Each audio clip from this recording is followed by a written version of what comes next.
Alright everybody, welcome to another episode of, the Game Design Josh Cast.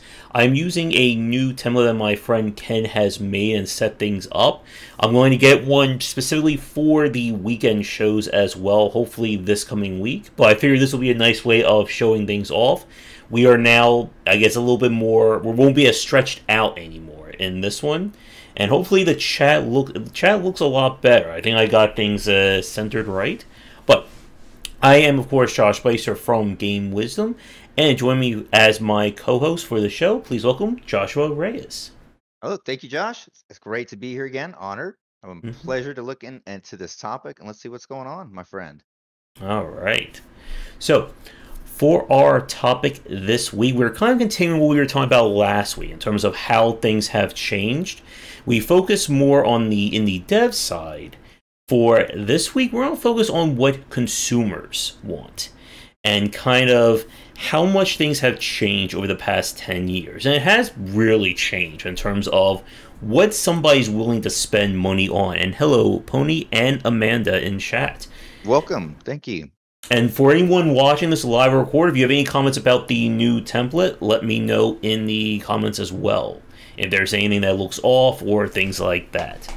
But when it comes to talking about the consumer side of things, it is a very unique part about the game industry. And I think it's one thing that a lot of indie devs tend to not really take into account. I think that's for good and bad. That indie developers, as I'm sure everyone watching this, they can make whatever they want. It is the beauty about indie dev that you don't need to worry about what the shareholders say. You don't have to worry about, Microsoft, unless you've been bought by Microsoft lately. We can pivot. Yeah. We can pivot, right? We have the ability, because we're so small and we're a small team, we can decide and shift and move very quickly.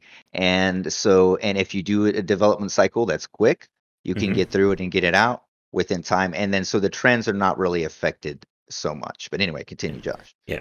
But of course, the downside about that is that being able to make everything that you want doesn't necessarily mean you're going to make something that's going to be profitable. And hello, Chris and Rat's Tail as well in chat.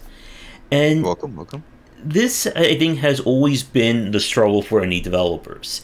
The idea that I'm going to make a game, but is it going to sell?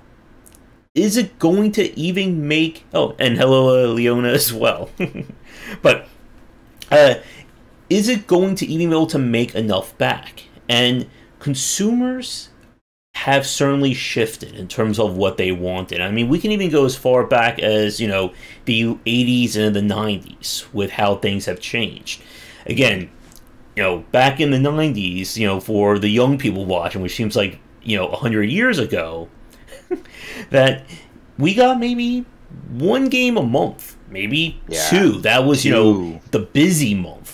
It was blowing up. If you had four, you would seem like maybe around Christmas time or something, you'd have four, and that was unbelievable. Usually it was two. You had like two choices, right? And now, and those choices were like $80 sometimes. I think I spent like $80 on a Super Nintendo game. Right. And that will probably shock a lot of the younger people watching this right now. Spend $80 on one AAA game. I think that might help some things, right? If like the price of games actually rose into what they should be, which honestly, like 80 to 125, maybe even 150 is where some AAA games should be sitting. And honestly, like it's not sustainable to keep selling a $60 game over and over again, and that's part of the reasons a lot of the issues with the industry is caused by that. A lot of the decisions are financially made by that. We have this price point, we can only sell it for this much, and that also causes other little things that we don't want in the game, like microtransactions, NFTs, bro. We don't want any of those things, and those things are put in there due to that fact. I think we'd have much more pure games if we were able to actually charge what they were needed to be sold, but that's a whole other discussion there. Oh, yes. And it's one that, again, has really changed so much about what you're actually spending money on in games these days. That Like, for instance, in one of the mobile games, I just spend like $5 for like their monthly, bonus passive stuff. And the market has really reacted in very weird ways in terms of what consumers are willing to spend money on. That you will see somebody, I've watched streamers of mobile games and they've like loaded up someone Yeah. else's account. And Yeah. like, I didn't know about this, but apparently there's now a term beyond whale that mobile I was about to developers and ask you, is it consumers. still whale? It's beyond whale. Yeah, there's now, it's called Leviathan. That's what a lot of mobile streamers will call, Leviathan. like, these are like the, Super Saiyan whales. That they will spend like, I can't even imagine how much money in these games. It must be also like if they stream, it also must be like a clout thing. They're like, Hmm. look how much I'm spending. I am Leviathan. Please subscribe. There must be something to that also. Oh yes. Um, I mean, Wild. and then conversely, you ask somebody to spend $29.99 on a video game, and they're going to look at you like you just came from another planet. How $29 for one game? And One game? What am I gonna? No way. They can't even fathom that spending $30. It's the market. The market segments are very strange like yeah. that. You'll have one that'll be like, yeah, for sure, I am Leviathan for life. They got the tats on them, and other Hmm. ones are like, will strictly say never spent a dollar on video games to this day. They Hmm. will not pay for a video game like it's some type of religious thing for them of purity that no, I don't want to pay. But please buy video games. Yep. I knew a few people at my previous jobs. Like, they just pirated everything. Like, Yeah, they would yeah. just like, I was working at GameStop, and one day they just literally sat there and they downloaded the cracked version of every game they had onto their modded Xbox. And that Yeah. was the entire day. Like, that, I just like watch them. Okay, put this game on the Xbox. We'll put this one on, That's and wild, wild, wild. it's again the consumer's perception of what the value of a game is has changed. And I mean, one of the bigger things that has really, I think, it really hurt a lot of the industry over the last 10 years was the race to the bottom. The idea that this Yeah. was kind of when the mobile market really was prominent. This would probably be like, I would say maybe like 2011, 2012 to maybe 2011, like, yeah, and we're still recovering from that. yeah. Like it's really affected like indie game marketing for sure because we're not in indie games are not like we're not mobile games. You can be on the mobile, but Hmm. mobile has just destroyed the market in all kind of ways when you can just get on your phone and everything is free and then so you have kids growing up but right Hmm. like they haven't even touched the console yet. They're playing like my 4-year-old. He hasn't touched a console yet. He might have, but he for sure has played a phone game, and he has Hmm. played multiple phone games. And so their first interaction on a phone, and to his knowledge, we don't pay for them, right? Hmm. Not yet. And Hmm. so, and like most children are raised with that aspect at first, is most games are free. And so then all of a sudden being like, hey, these ones cost money for them might be some type of moral dilemma for them to deal with. And Yeah. then so we're having this huge swath of the market now growing up with I don't want to spend anything for a game. And so that changes how can we get leviathans out of people that don't want to spend any money? So that's going to drastically change the games that are being created. I think someone I saw today that the announcement for uh was a Warcraft title, mobile Warcraft title was announced. And so Yeah. I'm sure that one's going to be full of all kind of microtransactions and possibly NFT loot drops or all kind of cool stuff that they're going to try to do, right? And that is just caused by that type of mobile market. I think it's super detrimental. It could have been done in a really cool way and gave access, but because of the race to the bottom, yeah, we're still not even close to recover to that. I don't Yeah. believe. And and for those of you watching who don't know exactly what we're talking about, again, when this happened or when the mobile market really exploded in like 2011, 2012, and this was something I talked about in my next book, that during like the early 2010s, there was this period where mobile was it. That everyone, this is kind of like the second generation of mobile games, that everyone and their brother wanted to make a mobile game. This is when we saw major companies really pitch their IPs. Marvel, Dragon Ball, pick any major cartoon and anime, they would become a mobile game because that's where the money was. And the EFA, I think it's EFA or ESA, the one of the consumer groups who does their annual research into the consumer trends of the video game industry, that by like 2015, it was like maybe 40 to 50% of the people who play video games played it on mobile. When we look at today, more people play video games, especially casual games, on their smartphones than they play console and PC. And when we saw this push, like Josh just said, it was the idea of, wait, I can just download all these games on my phone. I don't need to spend $9.99 or $29.99 or, you know, oh my god, $60 on a AAA game. But of course, you can spend a few $100s on microtransactions, but that wasn't really the point. It was the idea that there was no barrier of entry, and it really, I think, knocked the table out from under a lot of indie developers. Because again, and this is something I'm talking about with like Games Pass, that, you know, why should I give one developer $29.99 or even $15.99 when I give Microsoft $15.99 and I get 80 to 100 games for an entire month? I think I literally woke up in a cold sweat this morning, and I was like, Game Pass, what is it going to do to the market? Like, that was the first thing I thought. I was like, because we were talking about the race to the bottom, so it was like Game Pass, and then I saw an article a little bit later about Netflix, and that they're jumping into the market now, and it's like, what is that going to do to the market if, like, now you just pay a sub to a third party, and that third party contracts those games? So, like, what is that even going to do in that regard to, like, market quality? If we were looking back, like, the best games of 2010, the number one game, or we're going to say best game, was Mass Effect 2, right? That's what people liked in 2010. And then if we go to this last year, it was Call of Duty Vanguard, right? So within 10 years... And then if we go back 10 more years, then it was like Mario and stuff like that. So that evolution,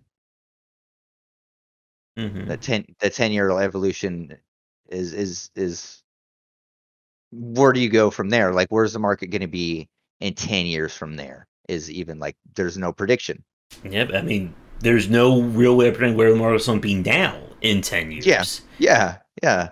And you could say, and if you tried to predict from right now, I'd say, okay, I should probably make a shooter. Probably a good bet, but that market is the most saturated. There's a quadrillion shooters. It's not that hard to go out there and make a shooter. Like, if you want to make your first game, you could probably go out there and make your first game a shooter. You know, if you kept it within scope and within reason, you could probably make a shooter as your first game. Yep. But the problem, of course, is somebody going to buy your shooter as your first game? And probably not. This is where our focus for today's topic is going to be on, is what do consumers want? And like we said, like, in a small bit of positive news, the race to the bottom mentality, I think, has kind of gone away. Little bit. I feel like it's ebbing slowly. Yeah, and I was thinking, Pony, to either have our logos or a topic down there. I guess for the chat, for those of you watching this recorded, any preference? You want logos or a topic down there? Just so that we have a little bit, because I know there's a lot of negative space down there. But again, let me know as well. But with the idea of people wanting to spend more on games today, I think what we've seen, I think, has kind of been like almost like a bounce back from the mobile market. That mobile games are not designed around an end. It is, again, like the inherent nature of a live service game. You don't want to design a live service game that only has a month's worth of content. You want one. I think mobiles have maybe leaned a little bit more toward. I think people are understanding they're more of like derivative games or just more like time passers in a way. But I don't. I think it's not the perfect medium to actually play like such a lot. Like I don't think I'd want to sit down and play an RPG on a phone. Never have, and I probably Mhm. never will. So it's not the perfect medium for that. It's for really short things. Maybe you're, telecommuting, Mhm. if you're commuting or something like that. And for short little bursts, I think more like kind of what it's created for, Josh, right? It's like kind of leaning Mhm. away from at first it was seeming like this is the future of gaming, Mhm. and now it's kind of drifted toward a kind of subgenre of a derivative type of games Yeah, and that are right. yeah, and what Josh said, that was not hyperbole. Like, people were giving, like, TED Talks and GDC talks around, like, 2013 to 2015, saying Hmm. that mobile was going to be the future of the industry. Just like how they said PC gaming was going to die 10 years prior. And it did not happen. But No. yeah, like mobile development, like with the few of the games that I've played, like I'm still playing Arknights. That's kind of the one that I'm focused on right now. Like they've been going strong for 2 years now, and they've already have like their calendars set for the next 6 to 8 months in terms of what content they're going to put out. And of course, that requires you to play these games almost daily. But what we've kind of seen from the console and PC side is that, well, people don't want to be tethered to a single game for that amount of time. They don't want to be told, hey, you can buy this game and it has 600 hours worth of content. If for those of you remember, there was a recent kind of a sticker shock at Dying Light 2 when they announced it was going to have like 800 hours of side quests and cutscenes and towers to climb, I imagine. Yeah, didn't that just release? Just came out? Yeah, I think just a day ago. Hmm. Hmm. Mm. And people are like, instead of people going like, "Oh my god, that sounds amazing," they're going, "Oh dear God, I don't want to play a game for 800 hours." Yeah, I don't know. And then look, for someone to say like that's not a selling point, right? That's you saying, "Hey, this game's gonna take a lifetime to play," is not a selling point anymore. Like Hmm. maybe a long, long time ago, when there was only one game a year being released, there was only one Skyrim that was released a year. There was maybe Hmm. one patch for an MMO a year, right? There's only a couple concurrent MMOs running at a time, and so that you can say, "Okay, there's this much content in a game. Are you ready?" And so Hmm. yeah, that's cool to say, but saying that as a main selling point, that doesn't fly anymore. People don't have that amount of time. I think we Hmm. were talking about this before, is that you have to respect people's time in the game. Like you have to respect people's time. Time is money. You've heard that saying before. And so Hmm. like people only have so much time to play. And like your game would have to be astronomical. We're talking like Final Fantasy 14 level of every aspect in the world for it to like for that to be like, oh, cool, 800 hours.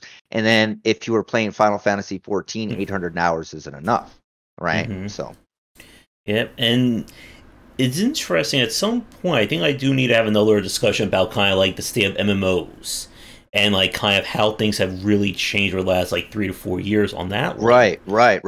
Yeah, that'd be a great one to talk about. Yeah. That's an interesting one. How the switch is, how old ones are still there and new ones are coming around. But there was a time when we believed MMOs were dying, right? There was Hmm. when was that around 2000, I think 8, 2009 was kind of right like, around 2009 around there they were like nah, MMOs are dying, and all of a sudden now we have like Final Fantasy 14 as one of the hugest games out there, and it's amazing to me to see that, but it well deserved for that game in all respect. yeah. I mean, Final Fantasy 14, like that one definitely deserves a lot of credit for Oh not boy. only bouncing back, but it's now considered, I think, the number one MMO. It has officially beat World of Yeah, Warcraft. it's officially like beat it. And like I remember I played that one when it first came out, and it was interesting to say the least. you you could see the pains of the development issues and conflicts. Like Hmm. it was so apparent about the internal struggles that the development team was having between, I guess, old guards and new Hmm. guards and visions and not budget, because I know they had plenty of money. Hmm. Uh, it was mainly like developer issues, and then for them to take that in such a short amount of time, and we're literally like talking what the original part of the game, all they could take from that was basically like Hmm. some story, some lore, but everything had to be redone in a short amount of time, and then they pushed it and they redid it Hmm. again. It's like one of those like stories that you could talk about. I think it's amazing they pulled that out. Yeah, my friend Ken, who also did the design of this, I remember he told me he hated the original version of Final Fantasy XIV so much he actually made a dissertation at like when he was at his college about like all the problems with this game. Like it was so Does he traumatically still bad. have that? Does he I still have don't that? know, Find out. I'd like to read that. but yeah, like he just hated that game. I don't know if he's played the newest version, but yeah, like I even said that in the book that most often, if an MMO or a live service game doesn't do well, it's not coming back. Like it's No, just going to spiral down the drain.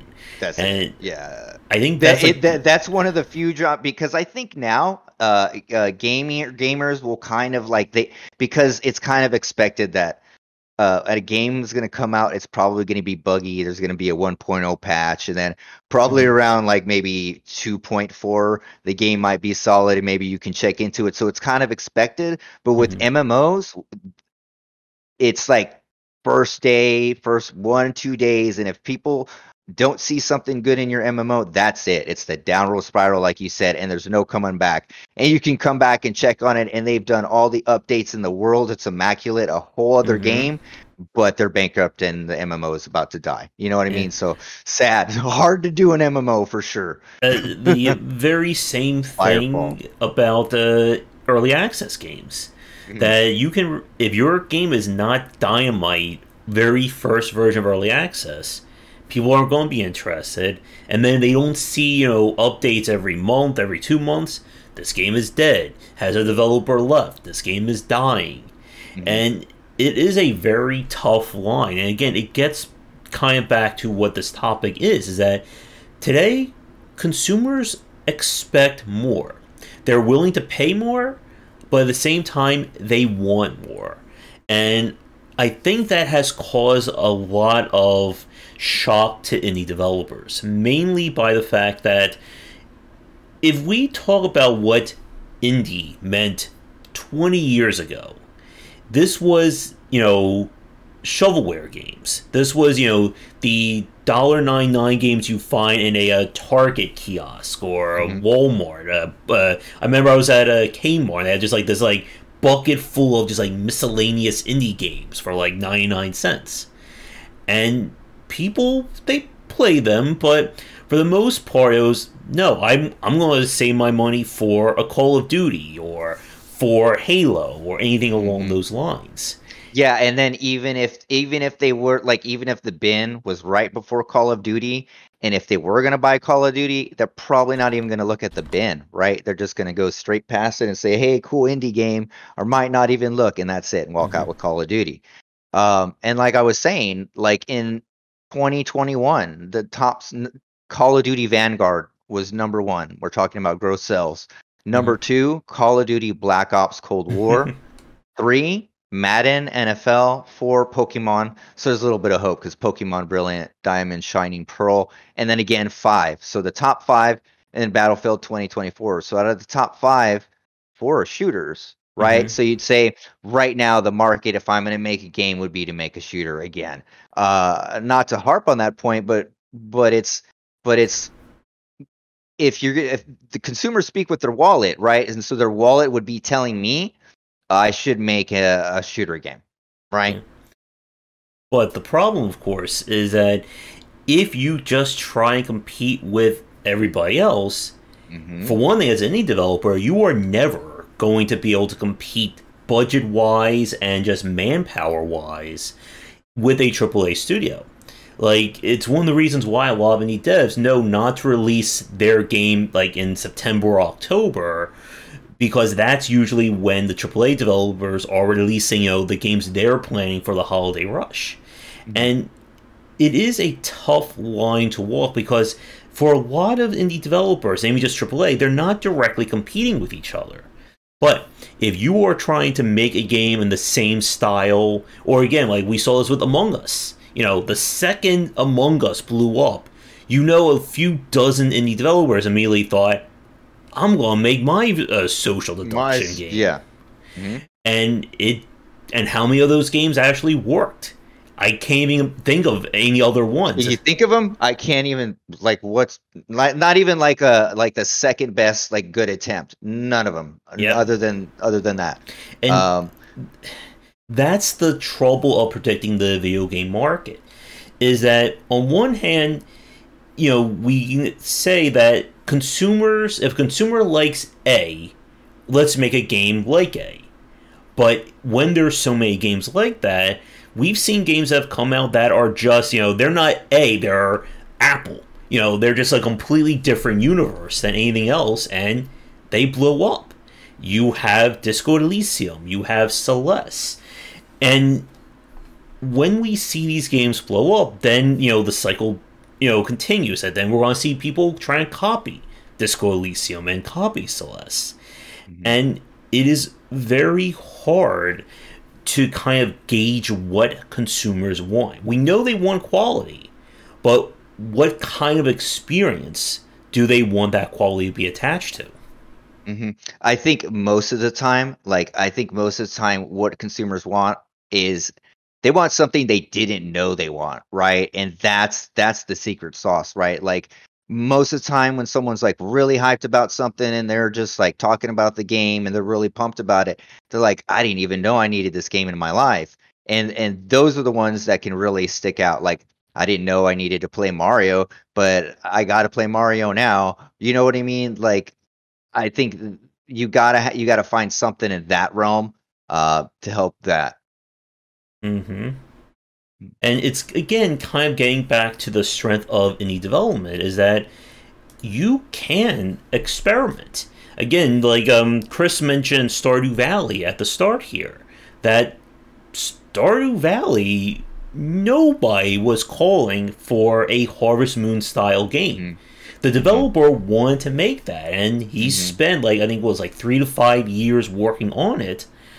And it turned out that a lot of people really wanted Harvest Moon on the PC. And now we're kind of seeing, and then after that again created that period of everyone wanting to make a Harvest Moon style game, or I guess I should say a Stardew Valley on PC. But it's that fine line you have to walk in terms of, I want to make a game that's unique. It's one of the reasons why the Sunday show was called Safely Extreme, that it has to be something that people know and recognize, but it also has to be something completely different that they didn't know they wanted.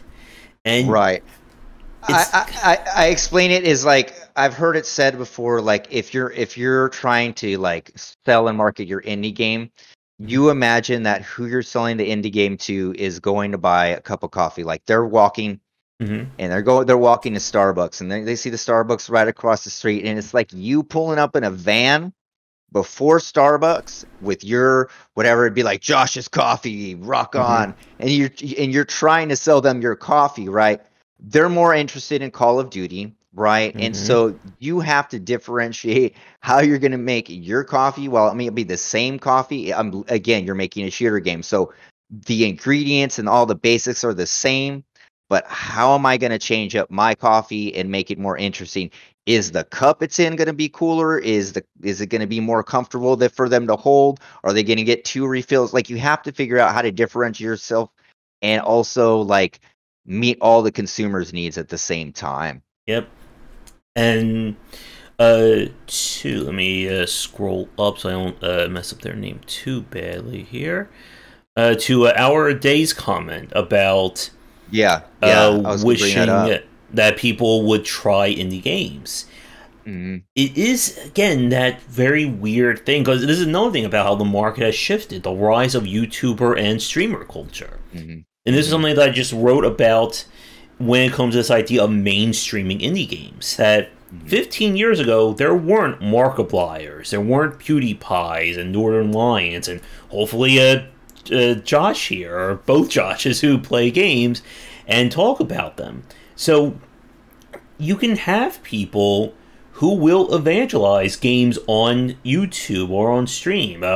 I mentioned the game House last night that we were playing. That I found that game because of a Manly Badass Hero, who covers a lot of indie horror games. There's another one, John Wolfe, that I've watched a few times as well. That there are people who will find these games that you will have never heard of, and they Yeah, will put it like from their market. our right there. He like our gay gamer who said that, like that dude is a big indie evangelist. Like there's a whole bunch of them on there that Hmm. play indie games because again, like if you're like a gamer, right? Like Hmm. I think like okay, so if we're talking about consumers, there's two types. There's like okay, Call of Duty sells to a huge aspect, right? But I think there's a huge aspect of that. We say like 50% of the market plays Call of Duty and Madden. The other 50% of them, they're because these guys, the Call of Duty guys, they're probably not going to play your indie game. They're going to be like, oh, Yeah. this is garbage. What is this? I'm going to go back and shoot some dudes, right? They're not going to play your game. So let's say we're going to imagine we have 50% of the market to mess with. But if they would understand that an indie game can be safely extreme. Hmm. It can be an experience like something you've never seen before, ideas you've never seen before, mechanics you've never seen before, visuals, audio, just all kind of things you've never seen before. And again, because an indie game can pivot, we can do all kind of things that a AAA can't because it's like they're a giant monolith moving Hmm. forward. So like if one dude isn't in the back is like, hey, why don't we add this mechanic? They're gonna kick them off and they're gonna keep going with what they're already making, what is already sold before. Yeah. So like asking Call of Duty to change up your formula, that's not gonna happen. But like if there was somebody for an indie game developer, if you tweet at the guy and you're like, hey, you ever think about doing this to the game? They're gonna listen. And all indie game studios are usually pretty small and definitely listen to the audience will definitely work with you, right? Hmm. Um, Yeah. but yes, safely extreme for sure. And to Pony's comment about like cartoon graphics for kids, you should replace that with pixel art as well. You'll Hmm. get like the same response. Hmm. And Hmm. I think this is again one of the things about how what people consider the market for video games have changed. Like, there's another point that I forget what year it was. I wrote about this in the book that at one point it was considered like the market was 40% made up of women and 60% made up of male. Today, or as of 2021's report, I think it's now 45% identify as women and 55% identify as male who play video games. And again, when we see more of these games come out, and we see games that cater to different people and different experiences, that it does grow the market. So that somebody who only plays Call of Duty, they're not going to care about Celeste or Gone Home or Disco Elysium. But conversely, somebody who plays those games may not care about Call of Duty, or maybe doesn't really have an interest in Madden or whatever Take Two's microtransaction heavy game is for that year. And that's a really good thing. It means that there is a market for these games. But the question, and this is where things get very complicated, is just how big of a market there is. And that's something that I certainly don't have the answer to. And it's something that we were talking about this tweet somebody put out earlier today about like what their thoughts on about indie success. Yeah. And it kind of echoes a lot of what I've heard like people like Jake Burgett and Jeff Vogt talked about. That if you want to make a very niche, very unique indie game, you can do that. But you also need to budget around the fact that you may not get 100,000 people interested in that. You may not even get 50,000 people interested in it. And if you or zero, like zero. So that's the like, okay. So the main thing, okay, like keeping your expectations in scope and being like, if I'm gonna make this weird spaghetti simulator, that you need to know what you're like. If you're really into it for money, you're gonna have to like research the markets and just really do your research and like really get into business, because now it's a business. Like, it's a business. But like, indie games, again, they're games, right? It's games that and indie game developers are making games that they want everybody else to experience this thing that we're creating, right? We're creating an experience for you to hopefully enjoy, right? Like, if you were writing a book, you want somebody to read the book and enjoy it and take something away from it, right? And hopefully all the game developers doing that. Of course, there's a small segment. They're just trying to make a little bit of money, but they're not going to make that much, and they'll get called out pretty quick. And to your point about research, a lot of this, again, is that you need to understand what people are expecting from this market. Because I've seen developers, and I'm sure for people who cover indie developers as well, you've probably seen the type that they will do no research. They will disappear into the indie dev cave that's behind their house for 5 to 10 years. I just saw a Reddit post, and the dude was working on his game for 8 years. He said, I've been working on this game for 8 years. It was his literal first post that he's ever done, and it looked like it was a pixel art platformer. And at the end, and it was a poorly done trailer, and at the end, like, you never saw what the main character was in the game, and I was like, oh my gosh, like, I wish along those 8 years he would have asked someone to please look at my trailer, or maybe save a couple bucks and have your trailer made, or I don't know, but you can't sit in for eight years. After I had that, I woke up with Game Pass. So what is that going to do to the market?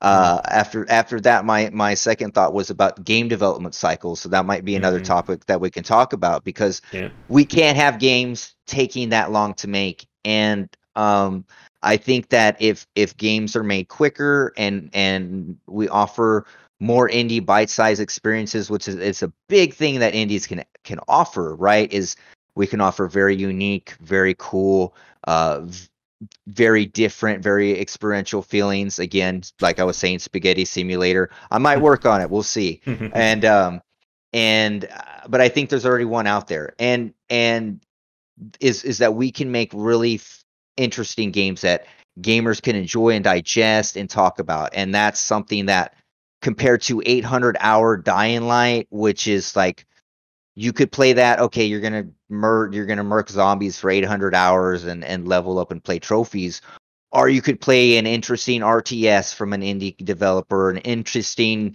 depression simulator, and then the spaghetti simulator, and or you can do all these various different games that indies provide. So I definitely that. Yeah.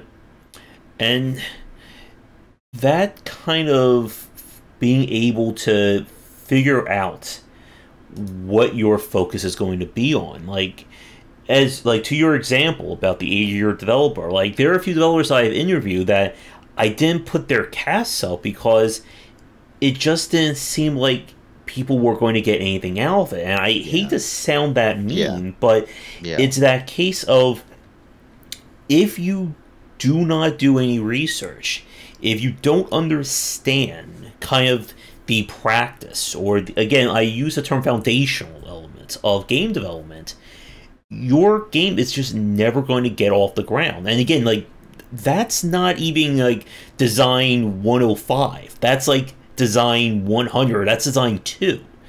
And this is something that we've said. I know we talked about this. Design 3. This is something that we talked about last week, and this is something that I bring up in a lot of my reality of game development presentations, that a good game does not guarantee success anymore. That is having an amazing, bombastically great game, that's just step one. Like, if you only have that, nothing else is really going to matter. But even if you do that and nothing else, your game is still going to fail because it may not have good marketing. You may not have done anything to get people to know about. And even mechanically speaking, that we can even talk about, again, aesthetics. That people don't want to play the quote-unquote, ugly game. They want to play something that looks fantastic. They want, right, like Owlboy, but they don't want to wait 10 years for it. They don't want to wait 10 years for it. And then, so if I look like, where is it? I had the top, okay, so HP, the printer company, they did the top 50 best-selling video games of all time. Can you guess what number one is? Would it be Minecraft? Minecraft. You've already, So it's Minecraft, and then number 2 is Grand Theft Auto, and then number 3 is Tetris. And then we have Wii Sports. Right? So, okay, so we can say, okay, so if we don't even talk about the graphics, but the graphics in Minecraft are all consistent, right? Everything is consistent, right? Like, you already go in knowing that this is what it looks like, and then everything looks good because it's consistent, right? So you can have like just consistency in the art can make it look good, right? If you know what the vision is for it. And not saying that the dude had a vision for it, but he kept it the same, right? Yep, so it's that, again, like when we talk about aesthetics, like that is, several topics worth of discussion when it comes to the game industry. And it is that line for a lot of people sometimes between a game that I'm going to at least give it the possibility of maybe checking out. Maybe kinda, yeah. Or I will never look at this game.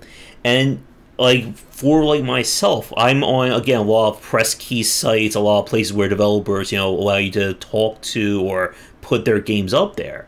And I see all manner of variety of thumbnails. And there are a lot that I don't even bother clicking on the game. Like, it is just like, again, it's just like spaghetti art. They just like threw something together very quickly. Yeah. This, I think, is another very important point to mention, that consumers want to trust the developer.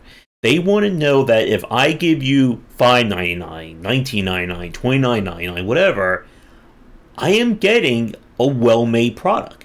It's right. Kind of please make sure my save files work. If you have please make sure that it doesn't like just delete itself or something, or it'll run. At least please make it run, and that maybe controller support will be cool. Yeah, there's the minimum that you have to meet. Yeah, and to Juan's comment about Monster Hunter World, I remember I read an interview that the developer, they basically, back in 2013, 2014, they basically had their mission statement to make a globally successful take on Monster Hunter, and that required completely redesigning the onboarding and making it so that it was palatable to people who didn't already play the other 5, or I think it was like 6 or 7 different versions. 7, yeah. There was like there was a PS Vita or PSP version that I played. I mean, and it was hardcore. Like, it was a hardcore game. Like, they wanted you to make you feel like you were really like those dudes. They were sitting in the boardroom like, okay, if we hunt a monster, like you need to get your sword and get your swords, everything ready and prepped, and like so you're prepped for the hunt, and it was really neat, but it was hard. Yeah, I quit after 3 hours. I put in like 8. I really gave it a go because I wanted to try, and I was like, why is everybody playing this? So I tried to play it, but the new version, that onboarding was like, it was a whole different world. Like, it actually taught me the game, and I've already played it and tried it, and I actually learned things about the mechanics that I didn't do before. It was a pretty decent onboarding experience. They had you in the fight, kind of talking about it and stuff. Yeah, good food making cutscenes, exactly. Those are always good. Yeah, that is a secret. Petting dogs, food making scenes. I'm pretty sure like the cutscenes for the actual cooking probably are like bigger than most indie or small indie developer budgets for like those like 10-second cutscenes. Right, and someone mentioned earlier about that AAAs can do things that Hmm. indies can't. Yes, so there's strengths that they have, and they have massive budgets, right? Like if I had a massive budget, I could get a really sweet CGI scene for Hmm. my game, right? Because CGI is super expensive and it takes a lot of time. You need Hmm. highly talented people, highly talented artists. You need Voice actors, you name it. Like they can really do well in presentation. One of the things that I mhm, say a lot is that AAA is where you go for refinement. You are going for the most polished mhm, take on mhm, FPS. mhm. Indie dev is when you go to for uniqueness. That it's a game that Exactly. I've never played before, and Mhm. to I think Hours said this earlier that I'm the same way about like focusing more on indies as opposed to AAA games because I've played all the first person shooters. I've played all the platformers and I've failed at all the racing games. But when I play an indie game like Slay the Spire or Webbed or Library of Ruina, that's something that I've never seen before. And indie developers have gone away with, I think, uniqueness over polish for a lot of the past decade. Mhm. But I feel like that may not be enough for today. That No, it's not. It's almost at the verge of being unsustainable because eventually, like my current game that I'm making, Mhm. Samurai Pig, if it's not the first, it's gonna be the last, and there's not gonna be another one. Like, nobody's gonna be like, "Hey, look at that one that did good or didn't do good. Let's copy it." And anyway, I got the IP. So it's Mhm. like for there's not gonna be you can't. I'm sorry, I lost my train of thought. You go ahead there. But um, that for consumers today, they they not only want a great yeah, experience, yeah, yeah. they want to make sure that it doesn't break their computer or it Mhm, has subtitles and mhm. basic accessibility. And there's this, I think, trend for a lot of indie developers that they feel like they could ignore this stuff because they were Yeah, small. they're like, okay, I'm a small indie game, but that stuff turns me off the most. Like Mhm. if I go to itch and I download your game and you're I can't even exit out of your game, that's not cool. Like I need you to take 5, 10. I need you to go check out a wiki to Mhm. see how to create an exit for your game. Uh, Like that's not I don't need to go to Task Manager to shut down your game. Like that's you know. my big thing that I basically ding every indie developer on is if they own volume sliders. And there are some developers who they will probably argue and say, but who cares about volume Who sliders? cares, Just man? lower. But Lower no. your mm-mm. No, because because one, you need to have a volume slider in your game. Like that's just bare minimum. Okay. And B, someone might need to for various reasons. If they're streaming your game, they're gonna dock you for it, right? And if they're and three, if they're four, if they're streaming your game, they can't adjust the audio for some reason that's not so you're just like murking all your audiences. Like nobody wants to see that. And it doesn't Hmm. take that long to do it. Whatever Hmm. you're working in Godot, you're working in Unity, you're working in Unreal. If you can't figure it out, someone already has, and there's a Hmm. plugin or there's some code you can find to figure out how to get in your game. So there's no excuse for that. And Right? None controller at all. bindings as well. And, Come on, man. and again, like this is the stuff that, when we're talking about here and when I make a design video, that this is like this isn't like walking. This is like crawling on the ground in terms of something that should be in your game. It's something as foundational as that. Hmm. But for Like all of those things should be like you have to they're not even going to be a thing. Well, my game is so cool, it's going to get away with it. It's not. no. It's not. No, no, it's not. Period. Like you would have to make the most monumental, amazing game, and I promise you, your first game ain't gonna do it, right? Hmm. And not even your second or your third. Like you're gonna have to get with another. You're gonna have to get with other members, or you're gonna have to get expanding your network if you want to sell anyway, right? If you want your game to get noticed. And those other people are going to be like, you need to put that volume slider in, homie. Like we can't. Yeah. So. And this is again, I think, one of the big things for what consumers expect. They have they have a basic checklist of what they're looking for in a game. And it's one of the things that we've talked about in terms of, the foundational stuff that makes your game work. This is why, again, going back to your point about research, that's so important. That anytime a new game becomes the hit game, be it The Binding of Isaac, Celeste, Disco Elysium, Doom Eternal, whatever, people will now expect similar elements out of that genre. Whether it is from a mechanical standpoint, even just from a quality of life one, about being able to change, the color of the UI or change the size of the text. If you're making an FPS, the controllers have to be default from a normal FPS. If you give me different controls on that FPS, first of all, it should be a controller. I should be able to play it on a controller and mouse. Yeah. And if I'm playing on the gamepad and it's your made up version of an FPS, I'm turning off your game. So you have to have all of, like, if I'm playing a Dark Souls like game, roll needs to be on the same button that it is in Neo, right? Like, it all has to be the same, because what you're taking me out of.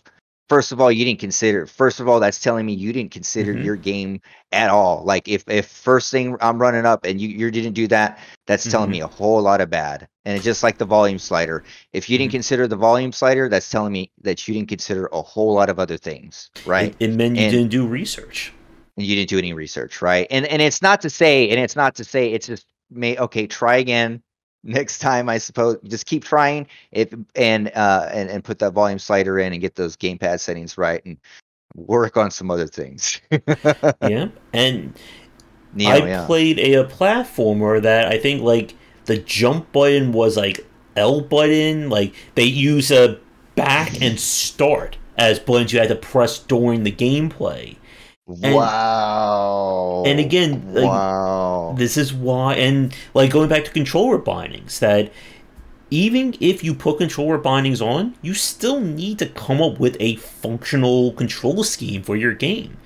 Because just as there are people who will immediately go into the menu and change every single button, there are people who are just going to load up, go, I'm hitting A button, why is my character not jumping? Exactly. So you kind of have to have fun.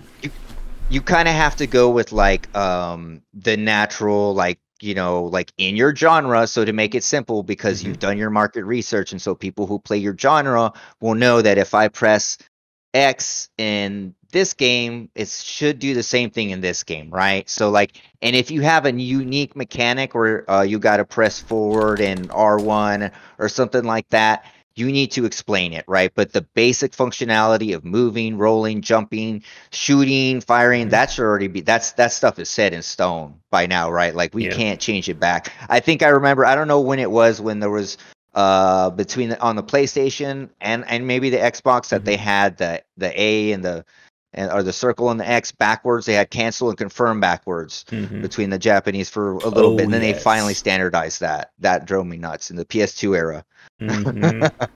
Yeah, and the whole, like, PlayStation 2, PlayStation 3 era, like, I would say, like, maybe very late 90s into maybe mid 2000s was when we really began to see this standardization really take effect in the AAA space. And I think indie developers are going to, or if they haven't already done that, it's going to happen now, in terms of, yes, if you want to make a platformer, nobody is telling you to just go make Mario or go make Celeste.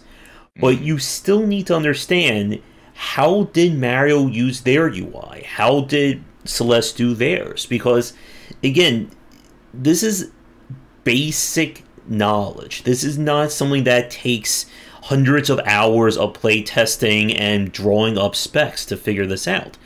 This is stuff that you should be able to know within a minute of starting a game. And it's, again, why we've said this many... Oh, that's nice, Chris. You got dumped to go play Minecraft there. But this is why we say that the first 5 to 10 minutes of your game are so critical to understanding or to the success of your title. Because people don't want to find the fun. And I think this is something that, again, has kind of been given extra importance by the rise of mobile games. That mobile games are designed to get you in, get you to figure it out, and then instant start playing within like 20 minutes. You should not, and I see this from a lot of developers. You meant 20 seconds, right? Yeah. You meant 20 seconds, not 20 minutes, right? Oh, yeah, like the most complicated ones may be like 5 to 10 minutes, but again, it is quick.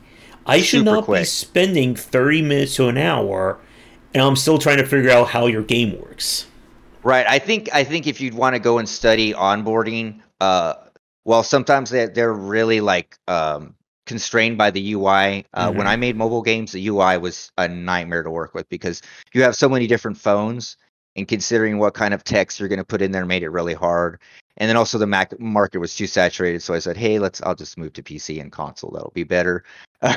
And but yeah, so the onboarding is just amazing. Like I can give the game to my 4-year-old, and he knows what to do, like almost instinctively. And let's just like, I'm not giving him an RTS or anything, but like even the RTSs, they'll have complicated super systems, but they start really slow and then in a non-boring manner. So it's like you'll start with a small goal, and it'll show you, okay, well, you need to move this unit here and this and that. And it's really, I mean, you're in the game like that, and you know if you like it super fast. Yeah. And Pony brought this game we played, Non-Guns. This was like last year, but we played another version before that. And like this was a kind of like an action roguelike that literally didn't Non-Guns, NONGUNZ, and there was like no explanation about any of it worked. There is nothing about what the controls did. There's nothing about what options did in the game. It didn't even explain how you exited the game. Apparently, when you hit escape, it takes you to a mini game that you then have to do something in that then lets you leave the game. Oh wow! I think that sounds like the developer was messing with you. It could have been. And I mean, I've played games that are brutally difficult. I played Fear and Hunger, which is like Dark Souls times a billion in terms of its difficulty and just wanting to kill the player. That one was more intuitive than this one. And the developer, I remember they were arguing with people on Steam about how this is what they wanted to do. But again, just because you want to do something doesn't mean that's going to be something that's going to be marketable or something that's going to be even something people, outside of a few dozen or even less than that will want to play. Yeah, and I mean, I think the days of people wanting to play a bad game and like even stream it, that's gone. Like there's you want to go find a bad game, you can find a bad game really easy. Oh, yes. No one's going to want to see it. So, yeah, that's over. You can't just say, I'm going to make the worst game and up is down and left and right and you're going to be so confused, lol. Nah, that doesn't work. No one wants to do that. Yeah, and I think that is a very salient point about this conversation, that there are, at this point, too many games for people to play. Even if you play indie games. Again, if we're talking about AAA fans, they're going to pick up a Call of Duty or Madden or a game that they intend to play for the next year, and then they're going to buy the next iteration. But for indie games, again, your platformer, your visual novel game, your first third-person shooter, it's not unique anymore. If your game is bad, I can find 40 other games that I can try. And it's unfortunate that I think a lot of developers, have missed that point about you need quality. You need to... I think ultimately it comes down to this simple question. Why should I play your game?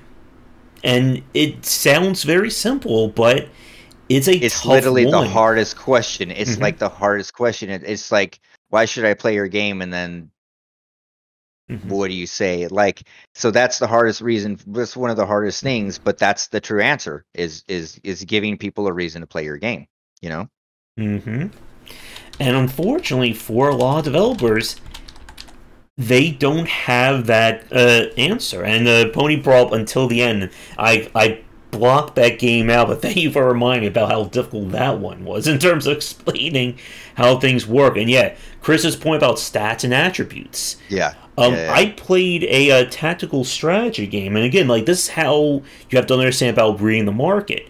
We played a tactical strategy game that is supposed to be reminiscent of Final Fantasy Tactics and Tactics Ogre and Oh those games. yeah. But Yeah. one second.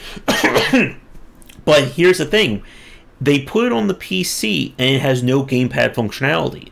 It can only be played through keyboard, and every single person who played it and commented on the demo, you know, raked their feet over the coals for it. We're close. Yeah. And their response, and I just, when I read this, I kind of had that out body moment experience.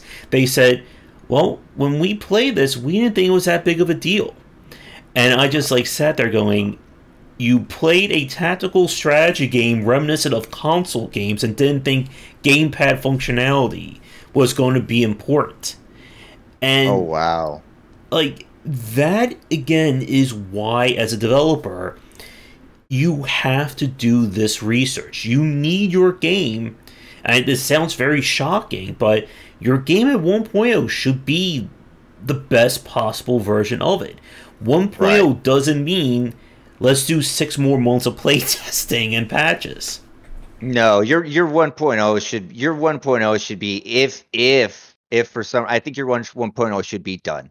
Like I think you should work Hmm. for a old school mentality of getting your game out, and if it's not, don't release it if it's not ready to be released. Because Hmm. that's asking a lot out of players and not respecting players' time. So if you're saying, "Hey, beta test for me," but you gotta pay me to do it, is it I don't think that's respectful of players' time. So your Yeah. 1.0 should be definitely ready to rock and ready to go. And Yeah. if you haven't play tested enough or whatever, take more time, or maybe move on to another game because it's showing that it's not ready for the market yet. Yeah. And like two Jump King and like the slew of Rage games that have been Mhm, released. mhm. It's another case of I think people it's a very weird niche. And Yeah. people will assume again that because a game, and this is something I mentioned a lot, or a very important point I mentioned in my free to play book, and I think that could be the hiccuping could be on my end. I think my stream is acting all weird according to OBS, but this is being recorded stable, so at least that's good. But something that I said I think is very important is that there's a difference between a fan of a genre and a fan of an IP or brand. And what I mean by that, again, is that if you look at World of Warcraft, at its peak, it had about 12 to 14 million subscribers monthly. That was, peak World of Warcraft like 2007, 2008. It was blowing up. It was MMO, big, yeah. huge, Every huge. other MMO developer thought to themselves, if World of Warcraft has 12 million subscribers, that Decent must mean amount. there's 12 million MMO fans. Hmm.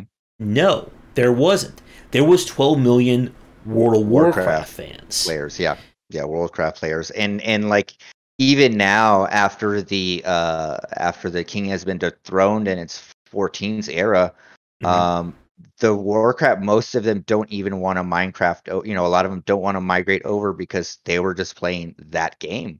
That Hmm. was the game they were playing. It's like, and I was kind of thinking about it is like we have some games like if you look at that list, a few like Tetris is listed on there twice, and it's just like it's literally just a game. Like it's a game like checkers, it's a game like Hmm. chess, and like World of Warcraft is almost like that in its way. Like it refined everything during that era. I think during that patch era at the height, it had MMO down the recipe like down perfect. Like if you wanted to say what's an MMO, I think it had the perfect version of that at that time.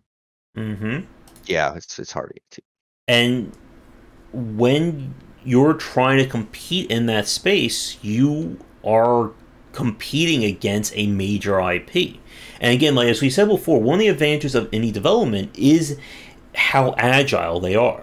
That if something they're working on just doesn't seem to be working, they can pivot to something else. They can experiment. But when you are building a business, you have to kind of do a lot of the stuff preemptively. You don't want to spend 2 years to maybe find out if an idea is good. Yeah, And that's a lot of wasted effort and time. And so like I brought it up earlier. I didn't get into it too much, but I was talking about I think that indie game developers, once you've got into it and once you understand the once you understand that your game should have a slider menu, your gamepad, just the mhm, basics of it, that you maybe as indie developers we should strive for quicker production models, so like a quicker cycle. mhm, Get a game, prototype it as fail fast, fail often, get everything up and running, prototyped quickly, and then get that out there to the market. And if people don't like it, get a demo out on itch. And if you're not getting any good reception, we'll move on to something else. And mhm, instead of like if you get a medium reception, maybe try and tweak it and put it out again. But if it doesn't get a reception, then that clearly means that what you have there isn't good. So I think that maybe we should try and adopt a quicker thing and avoid those 8-year development cycles and those 5-year development cycles. mhm. Those are crushing, and that's very hard and that's torturous to this is a hard very hard industry to be in. There's so many factors to consider, and so like having an 8-year game dev cycle is terrible. And then the market has changed around you in all kind of ways while you were doing that. And like so while you were making Owlboy, Mhm. the Owlboy came out again 5 times, and so everybody's already Mhm. played your game by then. And so yeah. And they probably played a more polished version of it, because if Yeah. they can do in 3 years what took you 8 to 10 years, most Yeah. likely they hit a lot better than you did. And this, I think, is another point. As a time check, we are, I think, about like an hour 15 in, so we'll Really? probably It doesn't feel that long. it It's always never shorter. does, and these kinds of things. But we'll probably wrap things in the next, I would say, 20 minutes or so. But with a lot of developers who are trying to chase after a specific game or a specific genre, that when we see consumers, they, I think, they understand when there's quality.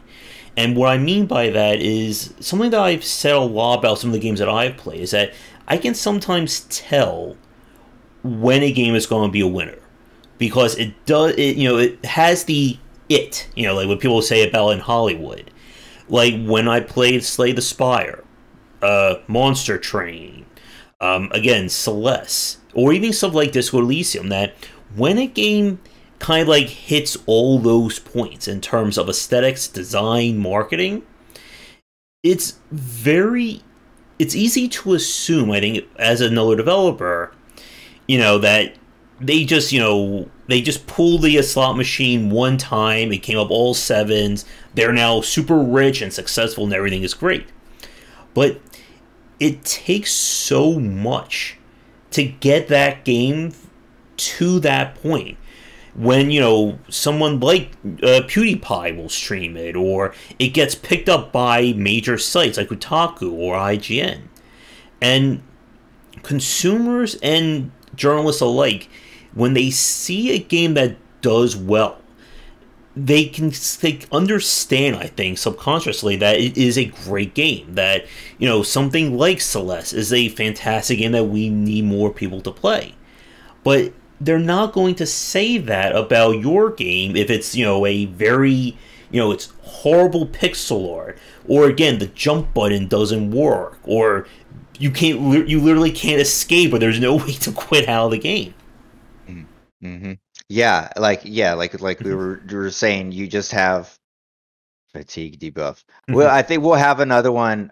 Chris mentioned a question about, he's talking about the Dark Souls level of game development. Hmm.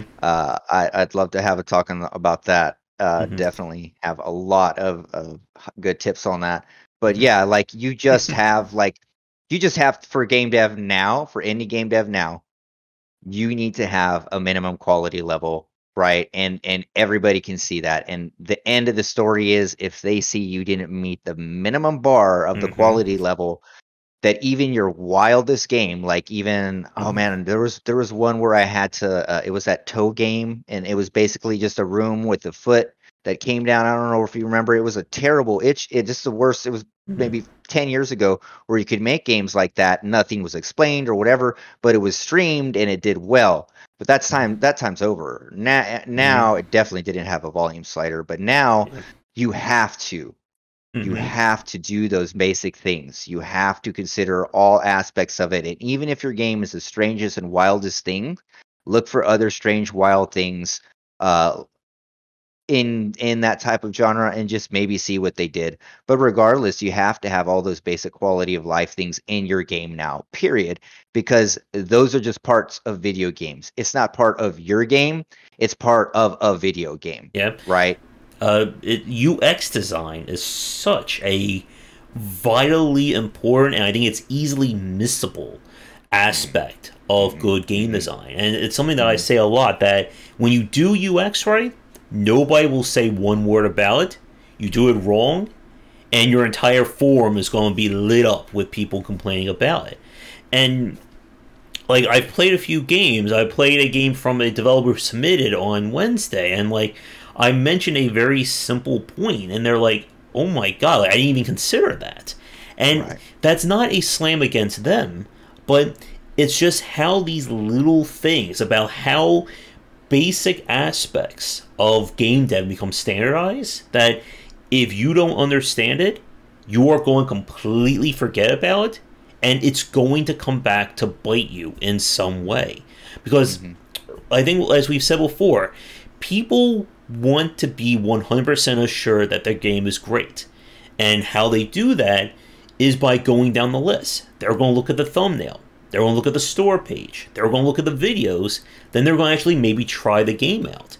And if your game disappoints them at any single moment during that check, they're gone. And they're not coming back. Not coming back. They're not coming back. And even if like somehow you could get them back, like if you got, they're not coming back. No. And like I said, you still got to get all those things right, and you got to consider them. The consumer has to know that you've considered all those things to even consider your game, because if you haven't, they know you're not considering you, right? I think is the basic thing. If you haven't considered anything about it, if you've missed that, then it's a telltale sign that you're not paying attention to game design as a whole. So, Yeah. And with like how consumers expect more, I think people will care about. People only care about when it doesn't work. Definitely. Like if you go to an itch and people are trying out your game, that's all you're gonna see in the comments is your save file's broken, controllers don't work. Why is there only keyboard? Why this is a platformer? Why am I using a keyboard? Like that's all you'll see, and you'll see one like cool kinda like it'll be cool with the ellipsis.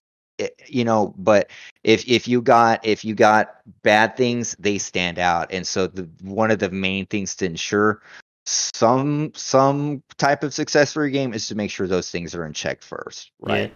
For sure.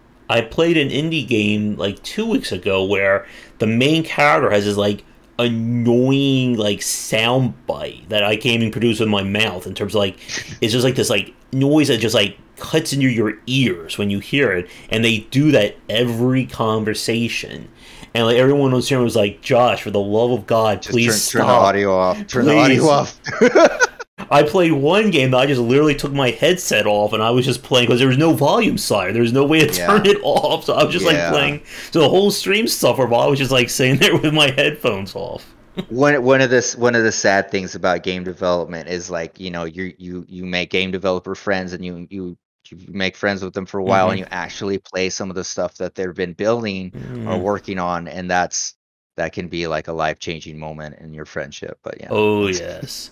And it's unfortunate because I've seen a lot of developers fall into that trap that they'll only get positive feedback even when it's not warranted. Yeah, you can fall into a bad echo chamber, right? You can just get a lot of yes people around you, and you're going the wrong way. Yeah, definitely.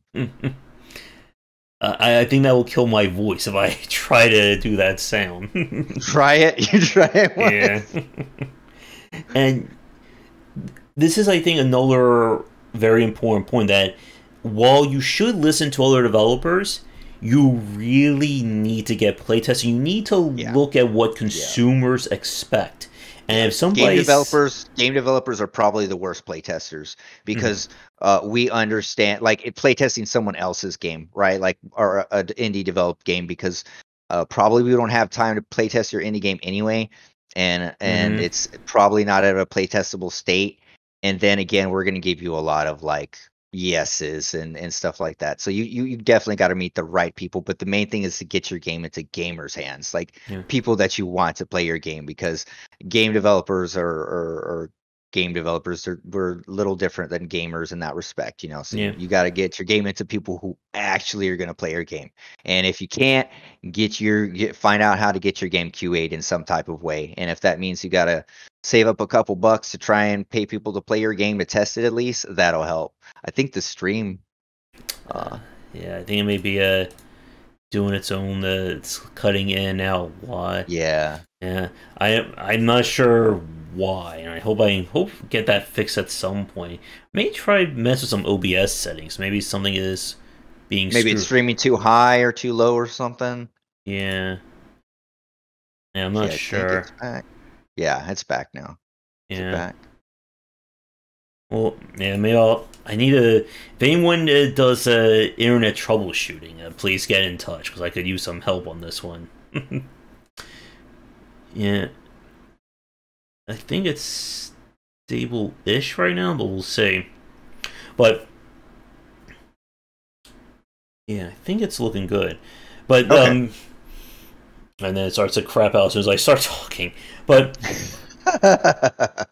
with again, like developers will often latch onto what they really like and kind of ignore the other points. Like they won't complain about your volume sliders or control rebindings, but consumers will. And this again is that issue that I see from a lot of developers who. And the reason we won't is because we're hoping you're going to put it in. Like Mhm. we're just like it's you know, like and unless you're really a noob, like you should know to have that in there. So if you're giving it to us in a certain point, maybe we're only paying attention to a certain aspect of your game. Maybe we're just testing your player controller or something like that. But we're probably hoping that you'd put that in there, and then you know. Mm-hmm. And it's one of those points about. And we're back. I hope so. But it is one of those aspects that I see a lot of developers struggle with, that they they'll think that because their game did decent, that there is no room to learn. They got like 2,000 reviews, or it's earned enough money back, so it was obviously perfect. But there's always room to grow. And again, as we started with the idea of uniqueness versus refinement, that once you have that good idea, you should look into ways of refining that process.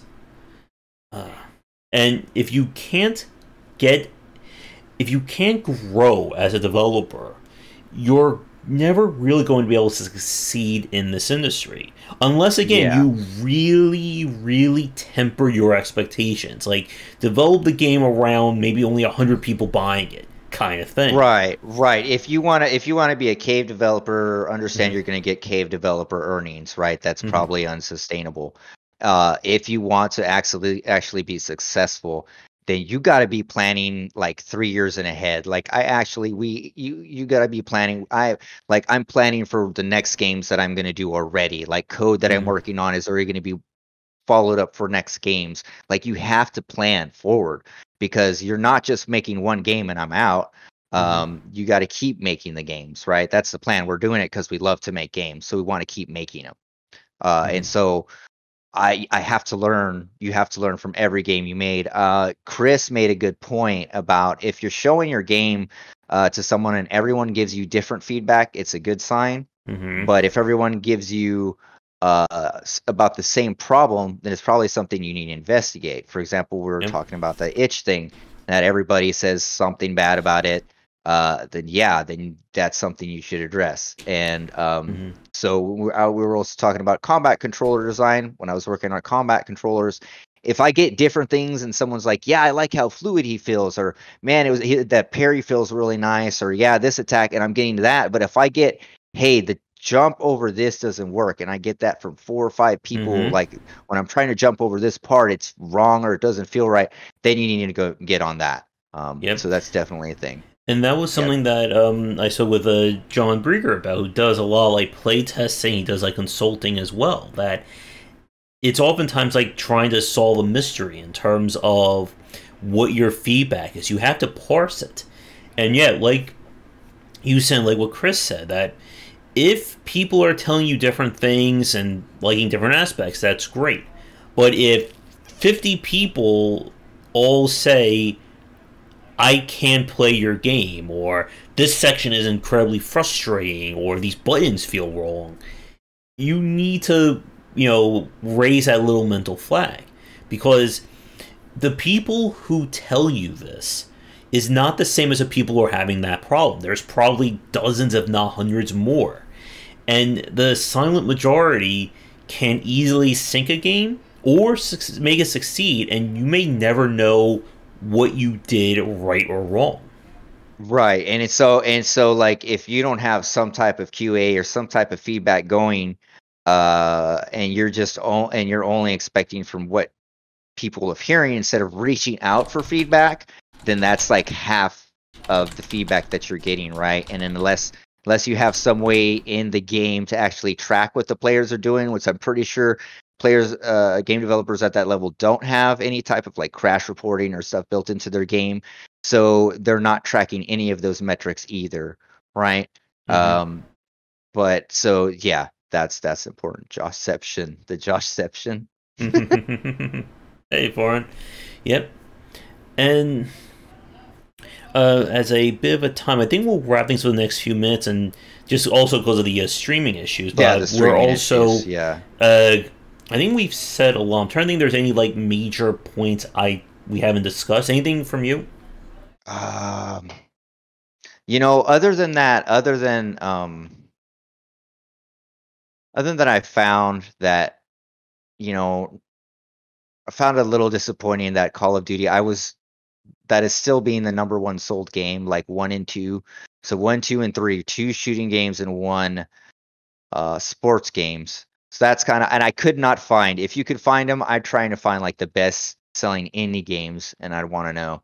But Mm-hmm. I just found that a little strange about what consumers want. If they're paying with their wallet, then that would tell me that we just keep making shooting games. So I don't know. Mm-hmm. And I think for my final point, that as an indie developer and as the market has grown, it is okay to make a small game if you can make something of high quality. That it's better to have a amazing 5-hour experience as opposed to a 30-hour, it's just padding on top of padding. Because consumers can feel that. They can feel when a game is just going way too long, be it because of the story, be it due to the gameplay. And you want somebody to leave your game happy. You want them to think to themselves, I enjoy my time with this game. Because that's how you build a fan base. That's how you get more people to start looking at your game, to start talking about it. If somebody leaves your game because of frustration or because they just refunded it, they're most likely not going to be interested in whatever you have next, even if you do improve. This is again why, as a developer, you always have to put your best foot forward. That whatever you show to consumers, not to other developers, not to playtesters, but to the market itself, should be the absolute best quality. You really need to curate what people see and what they experience about your game. This is again why you have to be really careful when you formally or publicly post your Steam store page. That when you are opening up for wish listing and for people to see it, you need to make sure that it's the best possible version. Because if you don't, they're not going to tell their friends about it. They're not going to wish list this. And I go for some pancakes too. Who said cheesecake? But this is why when we talk about success in the industry, and why I think a lot of indie developers kind of miss this point, it is about success leading to more success. That if you do one thing right, it usually means you're doing the next thing right, and the next thing. If you do one thing wrong, it often means you're going to do something else wrong, and compound these issues. And I guess for my final point, when you do research, this is why it's so important. That a reason why a game like Darkest Dungeon or Celeste or Disco Elysium, they didn't succeed because of one thing, or because they did one good game. They had to have done a lot of things, for it to succeed. Mm-hmm. And if you don't understand that, or you ignore that point, even if you can make a better version of Slay the Spire, or a better Resident Evil, or whatever, it's still not going to work, because you're just trying to make another Resident Evil, or you're trying to make another Slay the Spire. You're not doing beyond that.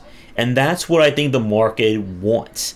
They don't want to play the same game they did 5 years ago. They want to see what 5 years worth of development and improvements have done to it.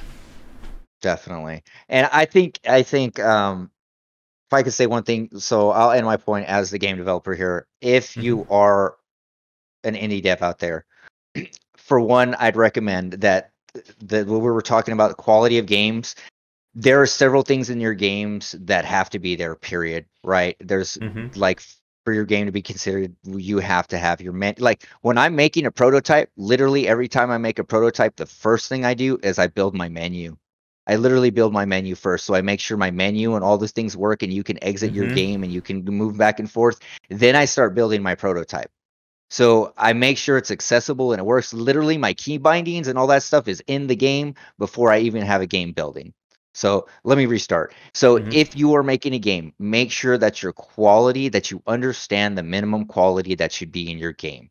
If you're not sure, go take a look at another game and see the minimum things of quality that are there in those games. So make sure those are in your game. Also, make sure, try and keep your game development cycle. We're indie, right? We're indie developer games. We're talking to indie developers. I don't think there's any AAA developers in here. But if you're making a game, try and keep your game cycle small. We don't want to do the 5-8 year cycle. If you can do that, if you want to do that because you're so afraid to reach out, or you don't want to reach out, which you should be reaching out, then be expecting those type of, like, that you should probably have another job and that's just a hobby. Because if you do want to make this a job for you, do you want to do this for a living, you have to consider all those factors, right? Those are just the bases that you have to have, not considering everything Josh said that you have to have in place, considering your Steam store, considering your marketing, your community engagement, all those other things have to be there, bar none. Like, that's there. And then get your good game in there. Like, your game is just one aspect of the whole thing for the consumer. Yep. And again, you need that foundational elements in place. Because if you don't have a good, solid base to build your game from, it's going to lead to those issues. It's again why we talk about the importance of the core gameplay loop.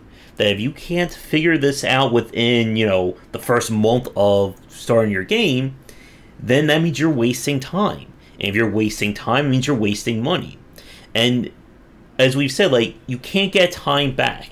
You can't get you can't hit a button and get added 3 more years of development to your game back. Find it for me, Josh. Find it for me. If I did that, I would be rich. I could sell it to every developer right there. Just hit the button, you get 3 years back. 3 years of dev back. And it's tough, because we've seen games that could have been a success if they'd gotten done sooner. Again, the more money you put in, the harder it is to get that back. And if you're trying to build a stable business off of that, you're not going to succeed. Again, I defer to people like Jake Burgett, who gave that GC talk we mentioned last year or last week. Yeah, that's like one of my favorite ones. I go back to that one like once a month just to hear it. It's if you're a game developer, I highly recommend that one. Continue. Yep. But yeah. There you go. Just put more QTEs in the games, and that'll be I haven't perfect. seen any. I haven't seen any in a while. It's been a little bit. Have you Mm-hmm. seen any? No, not lately. It's been a bit. I was actually thinking about those the other day. And that could be another topic about elements that are just not really popular or fallen, or Right. What's trends. fallen out? What things have fallen out that were just there every day, like Brown and QTEs. There you go. But I think with that, I think that's a good point to wrap things up for this weekend. As always, if you have suggestions for topics for us to talk about for Please, future shows, please.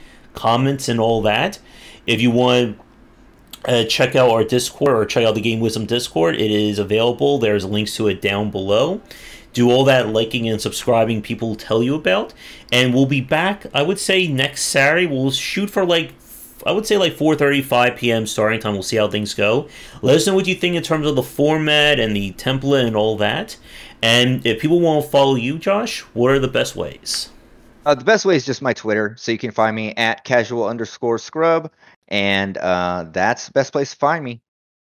And there will The be a links will link. be down below, of course. Yep. And please, if you have any comments, or let's start a dialogue about this. What do you want in a game? I'm interested as a dev. I'd like to hear what you have to say, and definitely help us give us some more stuff that we can keep talking about. I had a blast, Josh. Yes. Yep, it was great hanging out with you for Saturday, and hopefully I'll be able to figure out these stream issues at some point, or at least for the record version, they're probably wondering what people are talking about. It's all silky smooth. I know, right? And hello, emitters. I'm afraid Hey, you are welcome. just as we're wrapping up there. Just we're wrapping up. Thank you for stopping by, my friend. Yeah, but we'll be back next Saturday, and I'll be back later tonight for my regular game streams. So for everyone watching, come back for it. Daily discussions on game design here, and on game wisdom, where some of the art and science of games. And until next time, everybody, have a great rest of your weekend.